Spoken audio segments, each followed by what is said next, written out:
Hi, everybody. I'm Steve Pond, Awards Editor of TheWrap, and we're happy to have you here for our 2022 Emmy Award screening of Truth Be Told, with executive producer and actor Octavia Spencer, creator and showrunner Nichelle Tramble Spellman, and actor Mekhi Phifer. We're going to show you a trailer, and then we'll go right into a conversation with our guests. To the audience, please participate in the live chat, share your thoughts about the shows, let us know where you're tuning in from. And now, before we introduce our guests, let's take a look at the trailer to Truth Be Told. You have to help me find out what happened to my husband. Seeking answers is never a straight line. Oh my God.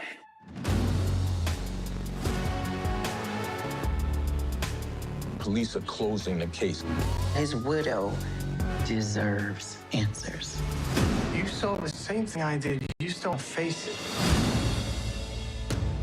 Micah, gonna do the podcast, force the police to look deeper into the case. I won't only find out what you want me to know. Air it all. This season, we will present the information ignored by the media and the police. We know what our friends want us to know about their marriages. Is Micah lying to me? I'm worried about Poppy. Her marriage. She's coming loose at the seams. Do you trust her? If you don't work with Poppy, she'll work against you. She lied, tried to gaslight me. How does that make you feel? Like burning it down. You thought that you could control me. I don't know what you're talking about. You have to be honest with me. Why did you even want me involved with this case?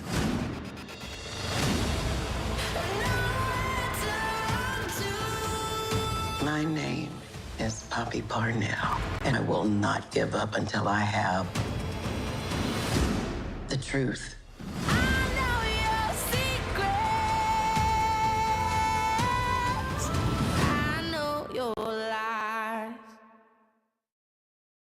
Welcome back. It's my pleasure to introduce Octavia Spencer, Nichelle Tramble Spellman, and Mekhi Phifer. Welcome, everybody. Thanks for having us. joining us.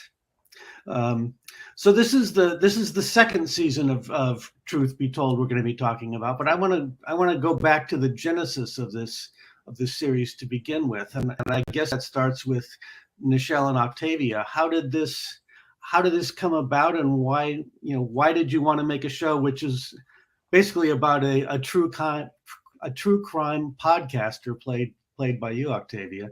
How did this happen? I had a relationship with Kristen Campo at the time, who was at Chernin, and she brought me in and gave me a book called Are You Sleeping by Kathleen Barber. And I read that book over a holiday break and then called her and said, I think I have, the take for this if we make the podcaster the center of the story, because she's a minor character in the book. And that way we could have sort of an anthology mystery series with a new crime every year. And Octavia and I are huge true crime buffs, so it kind of fit perfectly together. Yeah. And we met at Chernin with Lauren Neustatter from Hello Sunshine.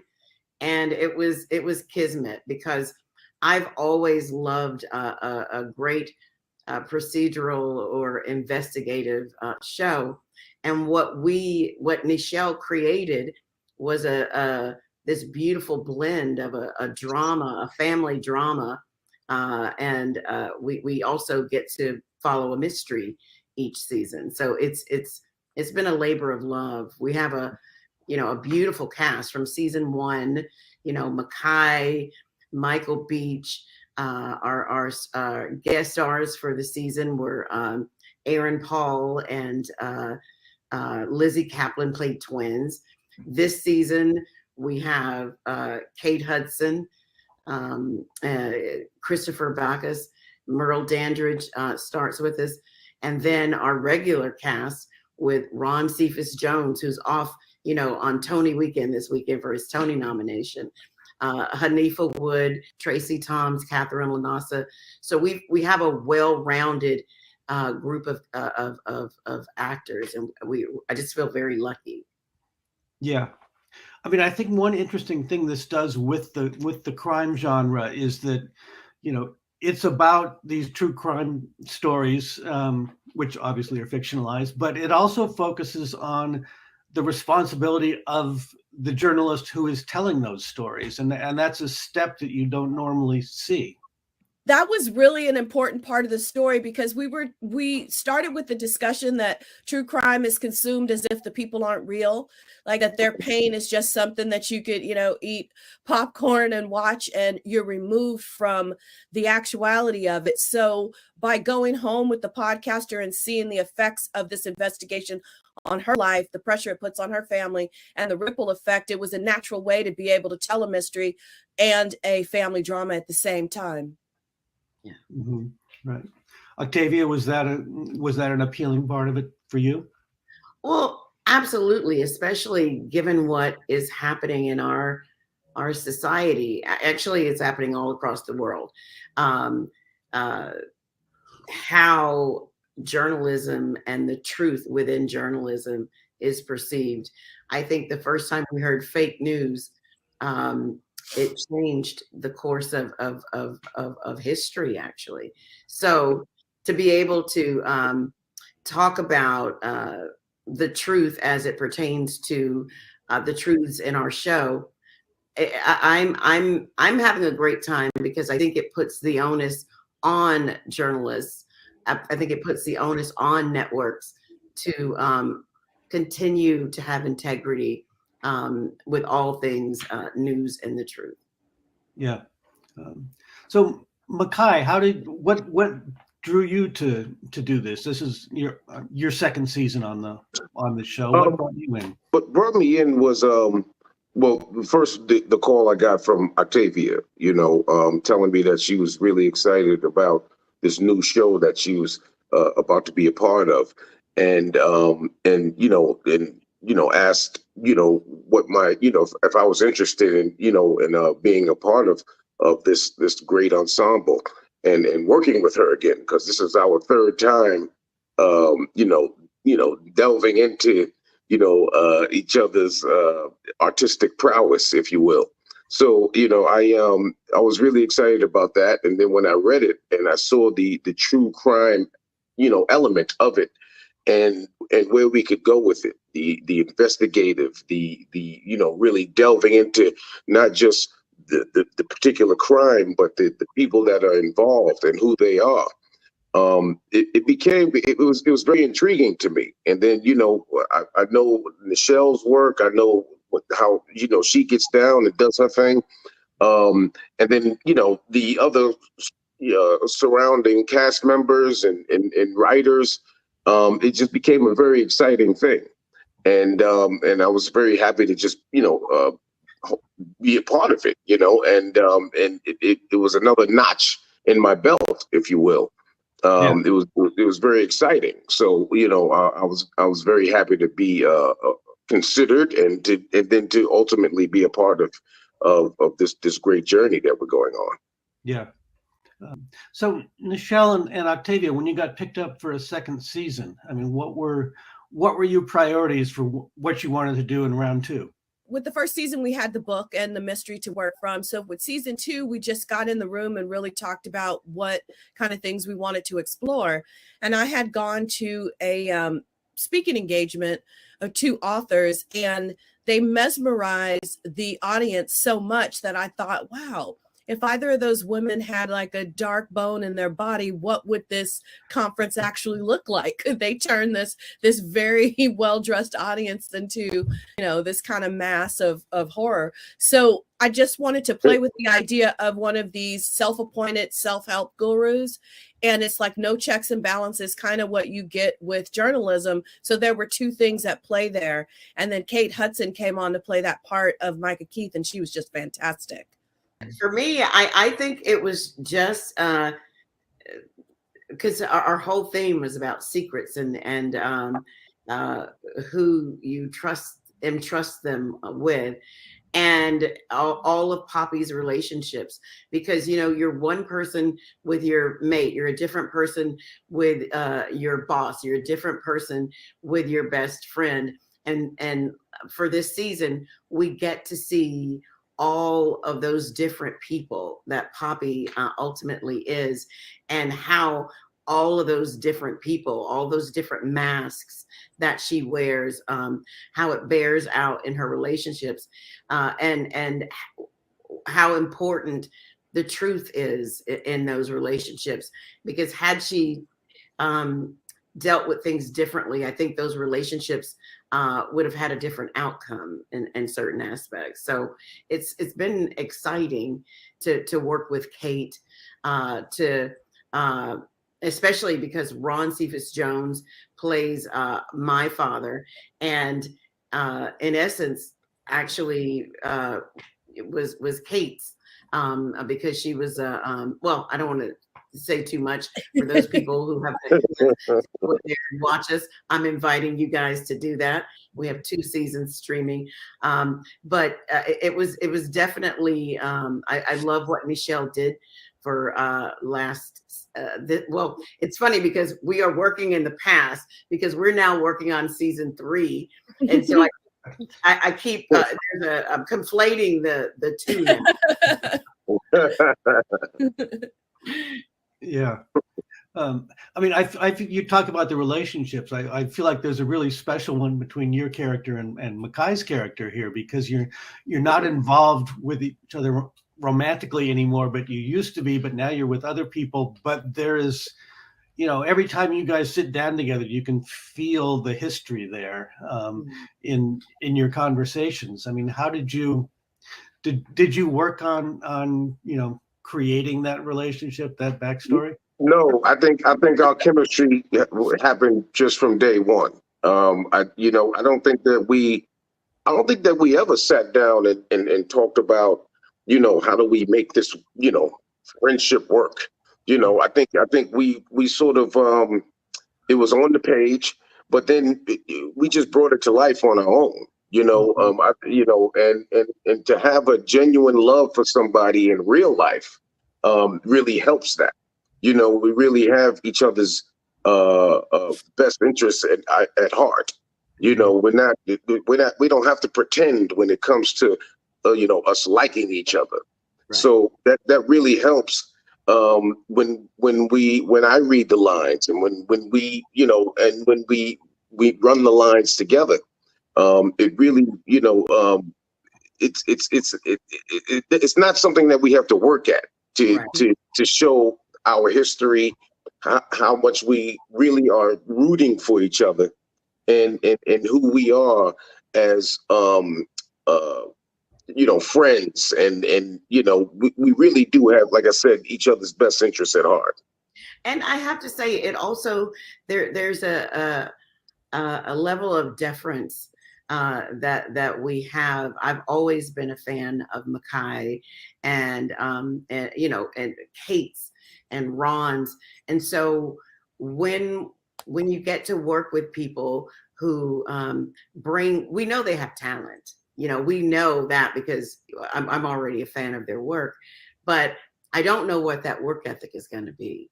I don't know what their process is. And so what I love about working with Mekhi and these group of actors is we all have very similar techniques and method. And it's about ensuring that Nichelle's intention for the scene and the scripts, that we meet those expectations. And if there's a chance that we can discover new things and offer as actors ideas that she didn't necessarily see, to elevate each and every scene, I think that having that type of deference with each of the actors, but also understanding what's expected of us, and that we shoot a lot of work on a TV set.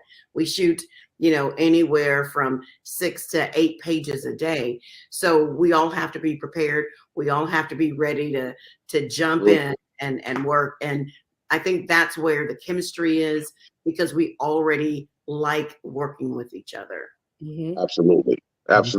I look forward to the days that Octavia and myself and Ron, I look forward to those days that we get to work together. and I look forward to preparing for those days because I know that they're going to be prepared. So I'm very much we are very much in tune with our work ethic. Yeah. I mean, Nichelle, for the second season, was it? Do you feel like you sort of had things down in a certain way? I mean, the first season you're sort of creating the show and doing it for the first time. Is it easier the second time around? It was a different set of challenges. We were shooting in COVID, but for the writing and the creative of the show, that was really beautiful second season because I was able to look at season one and pull things that I saw from each of the actors. So it was a little bit more on the page season one, and then season two, it felt like there's an ease and like a good spirit that Mekhi's character brings to the set and the show, and that's coming from Mekhi. Like we called him season one high school quarterback, like everybody liked to see show up, and so there was that energy. And then with Octavia, it was really fun because I know that she probably hates when I say this, but Octavia has the sweetest face in the world to me.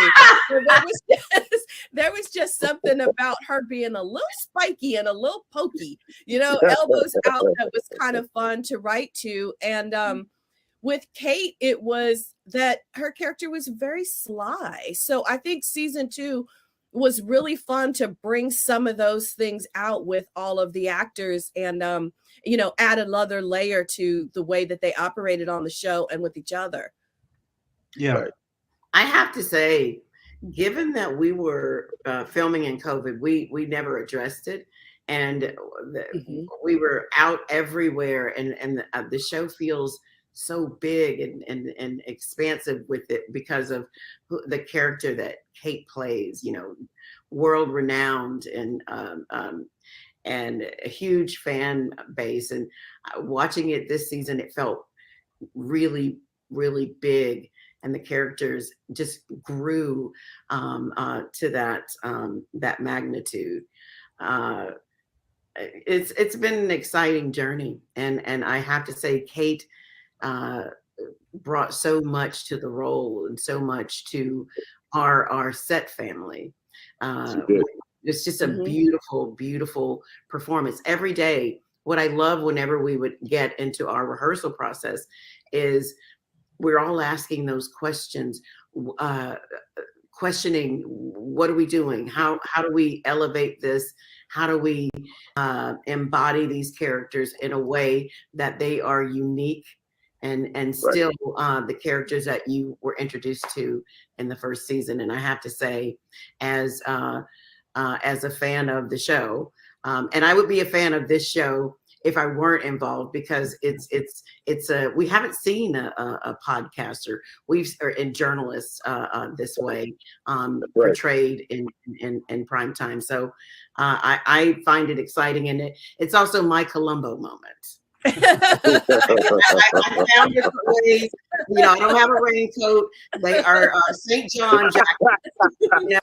I live in a St. John jacket, but it's my Columbo. That's my theme. And that's one of my favorite shows of all time is Columbo. I've seen every single episode in multitudes. Okay, I seen it. I love Columbo. You mentioned that at the audition too. I did, didn't I? I did.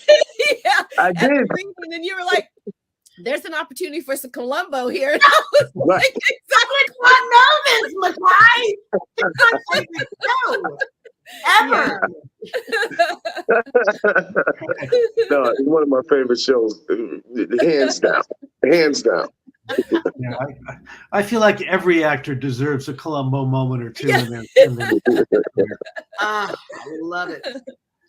I mean, it does seem like this year, Octavia, your character, we learned so much more about her backstory. There are so many secrets in her childhood that we didn't know before that we are discovering through the course of this season. Is there? I always wonder about this with characters who we learn more about them in the second or third season. Does the actor think, "Boy, I wish I knew that about her in season one"? You know what? Not really for me. I like to discover things in real time.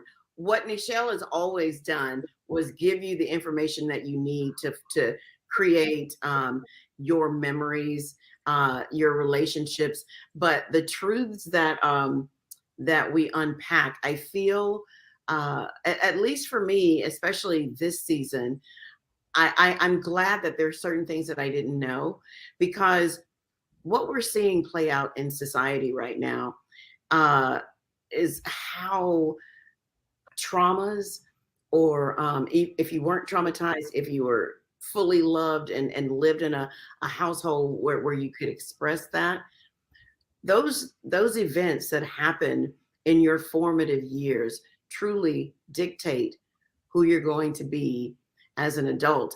I just think that what I was able to find out about Poppy this season was, I found it out in real time and got to deal with it in real time. Now, some things I was like, I can't do that one. We got to let's deal with that next season. I can only deal with this much information. And so, but it's been, I think it makes it that much more exciting. Don't you think, Mekhi, to have these discoveries? Absolutely. You know, even right now, you know, while shooting season 3, you know, I'm in the middle of shooting episode 5 right now. And I've read 5 and 6, and I just got 7 and 8. But I've chosen to wait to read 7 and 8. You know, I just want to discover it as I'm going on, and for it to be organic and as true to life as I can make it. You know, and to have these characters go on this emotional journey, because season 3 is like extremely emotional, you know, especially for Marcus, because it's a lot very personal. No spoiler alerts, but you know, there's a lot going on, and you know, I prefer to read them as they come up. And I know that we're block shooting a lot, but you know, I prefer, just like you said, Octavia, I prefer to sort of try to be as much in real time as possible, just so that I can discover and be right there in the moment, and give everything that I can to the scenes and to the storyline. And you don't have to act, you know what I mean? Right. Right. You know it, then you're like, oh, you know, how do I? So when you find out, it's you're just as shocked, you're just as hurt. It's funny because I don't know if I'm going to be emotional about something. Right. It may be written emotionally, but I may have anger about it. Instead of sadness. I may have. So that's what I love about only getting it in real time, so that I don't have to create a response or act. I can just react. You can just be. And be. You can just be. And you know, and that's the thing too, is that's why coming prepared is very essential. So that you know the words, but you don't know how. Like, for instance, I had a scene the other day with Ron, and but the great thing is, you know, we knew the dialogue, but me talking to him brought tears to the scene that I didn't even expect. You know, it's you know, but coming prepared allows you to be able to do that. So you're not trying to reach for the words. The words are already in your heart. Yeah. And then you can just be. You know, and that's the what I love about working on this particular production, is that we get to work with some really appreciative, great people, writers, directors, and actors alike. You know, and the crew. You know, so it really just brings the most out of you. You know, and you look forward to coming prepared. You know. And to add to the layering of it all, when Octavia and I went out together to pitch this show, and one of the things that was built into the pitch was, over the course of how many seasons we're honored with, that the biggest mystery is, who is Poppy Parnell? Is she a reliable narrator? Can we trust her? So as we go on, we're going to learn more and more and more, and then we might learn more about what we learned and whether or not that was true. So it was built in that each season we would peel back another layer and find out what the truth is down there and who she really is. And she doesn't know sometimes. So I think that was the fun, and that's what we went in with. Yeah. Well, I wonder for you, Nichelle, how often does the way an actor reacts to something on the page, how often does that take it in a different direction than what you were expecting in the writer's room?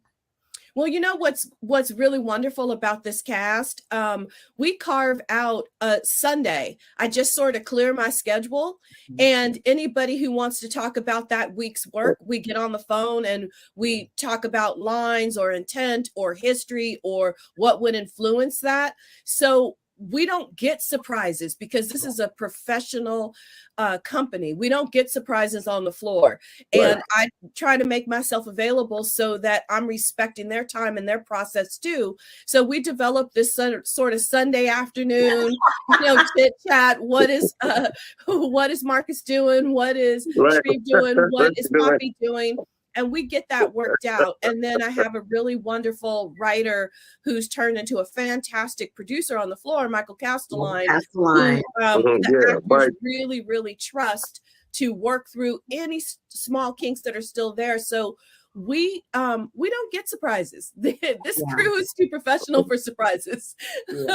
I love that we have our Sunday chats, because when I'm on a production, especially as a lead, I work every day. We're off on Fridays and Saturdays, but because I work the majority of the week, I get all the material, and that's when I'm working, I'm reading, charting my journey. And so that's when the questions come up for me. And so we just started establishing it. And I love that Nichelle just made herself available on Sunday nights to all of us to have those conversations. And just I don't know how everybody else is, and I don't ever want to ask them what their process is, because it makes it more exciting for me when we're in the scene work. But there are things that I just don't want to know, because in life we don't know from moment to moment what's going to happen. And so I just asked Nichelle just to give me just give me a little bit what I need to know to dictate or mitigate the next few scenes. But I really do enjoy discovering things in real time. But our weekly conversations are truly about intent and making sure that some of the choices that I make are aligned with what her intent is. Because sometimes when you read something, you're like, he did that. And then it's like, no, that's not in the manner in which it was done. It was done in this. And then it's like, okay, because I was really mad when I read it the first time. Yeah. Absolutely. I mean, Mekhi, I feel like your character is a way through him. We see a lot of what's going on these days with law enforcement. I mean, he's a former cop. He's not in it anymore. He's wondering how he can contribute, and if guarding celebrities is what he's supposed to be doing now. But he also knows full well that when he's on the street, walking in his civilian clothes, the police are going to look at it differently because of the color of his skin. I mean, is it important to you that he be a way for us to see those kinds of issues? Tell you the truth, I don't see him as being a martyr in that way. I think it's at this point in life, if you don't understand or know that is already taking place, then you've been living in Oshkosh. You have to know that this is something that's prevalent in our society. But I don't consider himself to be the poster child for discrimination or racism or whatever you want to call it. He knows what it is. And he's a realist, I think, in his own right. And he's been on the force. he's seen it within his colleagues that he's worked with, and all of that kind of stuff. I just like that we're just able to show that this is what it is. This is the reality of his world as a black man in America. And it's not to feel sorry for or to do anything, but just recognize this is just what it is, and then how does this man or people like him deal with it and live with it, not feel, look at me, I'm a victim. It's not that. It's not a self sort of feel sorry for situation. Right. It's just the reality. And then how do you navigate those waters? How do you survive and thrive under those circumstances? And that's all it is. It's not a thing where I feel victimized and I'm a victim. Look at poor me. There's nothing like that. It's just like every time that it happens, it's just like, look at this. Look at this. Look at this. I got to deal with this again. And there's a realization where it's never going to stop. Yeah. And that was one of Mekhi and I, that was one of our Sunday afternoon calls. And we really talked about that scene and what made that scene necessary and different for the both of us and for Merle was that scene was about that couple. That scene was how they faced the world together. And it was about establishing who they are to each other. And the way we shot it, where the officers were blurred because they were secondary to the support and the relationship and who she was. And because we'd only met her in conversation season 1, this was like, whoa, she's eye to eye, neck to neck. This is a team. And that's really what we drilled down on when we talked about that scene together. Absolutely. And the other thing that I love that shows a contrast, because it also what we saw and see in that scene with Mekhi and Merle and the police, we also show other moments with the police with David Lyon's character and how people can work together and how necessary it is for communities to work together. And the last thing I'll say, I'm talking about Ron and Kate because I knew they wanted to be a part of today, but issues, in travel, they couldn't be. But one of my favorite things about this show, Nichelle, is that Ron Cephas Jones plays the head of a motorcycle club, and they appear to be outlaws, but what he really is a throwback to what we have, what I know of our history. He's a community leader. And sometimes if you dress someone up in biker clothes and they have tattoos and look tough, that your perception of them will be colored or skewed.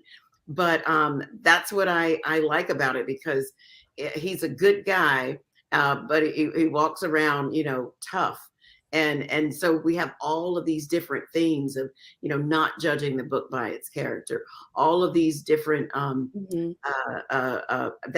you created and dropped so beautifully into our little world that you created, that it makes it so much fun to play opposite the perception, And that's what we tried to do in the room when we were talking about each of the characters. Whenever I'd say, and so who is this person? And the writers would respond, or I'd write on something on the board.